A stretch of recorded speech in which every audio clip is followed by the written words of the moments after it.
আজ আমি আপনাদেরকে দেখাবো কিভাবে পাট গাছ থেকে পাট সংরক্ষণ করা হয় বা পাট আলাদা করা হয়। পাট আলাদা করার প্রসেসটা কীরকম, তো আপনারা নিজ চোখে দেখেন যে আসলে কিভাবে কৃষকেরা পাট ধুচ্ছে। এগুলো কতদিন রাখতে হয় পাট? এগুলো 10-12 দিন জাগ দেওয়ার পরে ধোয়া লাগে, তা না?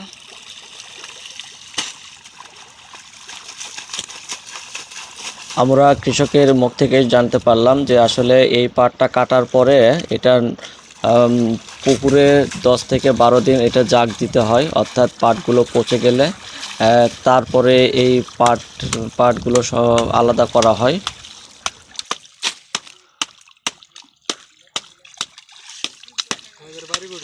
পাট মূলত পাট গাছের যেই চামড়াটা, যে ছালটা বলা হয় চামড়াটা, এটাই হচ্ছে আসলে পাট। পাট গাছটাকে আসলে যত বেশি পচনশীল হবে তত পাটটাকে আলাদা করতে খুব সহজ হবে। এই পাটটা যত পচবে তত হচ্ছে যে এই পাট গাছ থেকে আলাদা করা যাবে।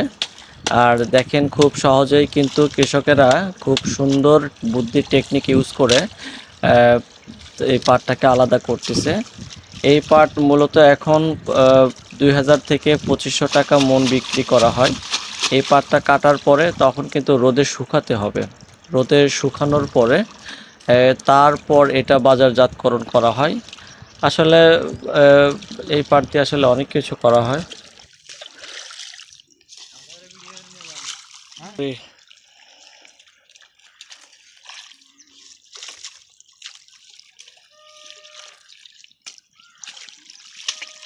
এগুলো আবার রোদে শুকাতে হয়, তা না? কতদিন রোদে শুকাতে হয়? এক সপ্তাহ লাগবে, তা না? তারপরে কি বিক্রি, তা না?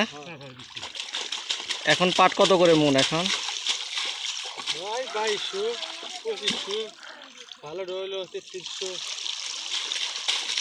অনেক দাম এখন।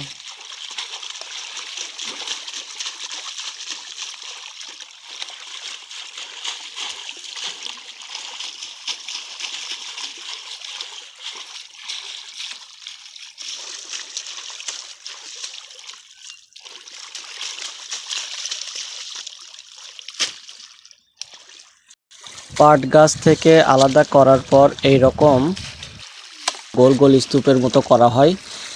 এইগুলো আবার রোদে শুকাতে হয়। এই যে এগুলো, তারপরে হচ্ছে এগুলো রোদে শুকানোর পরে বাজারে বিক্রি করা হয়। কিভাবে রোদে শুকাচ্ছে দেখেন একটু। 3 থেকে 4 দিন ভালোভাবে রোদে শুকানোর পরে বাজারে বিক্রি করা হয়। সর্বনিম্ন 2000 থেকে শুরু করে সর্বোচ্চ 3000-3500 টাকা পর্যন্ত পাট বিক্রি হয়ে থাকে।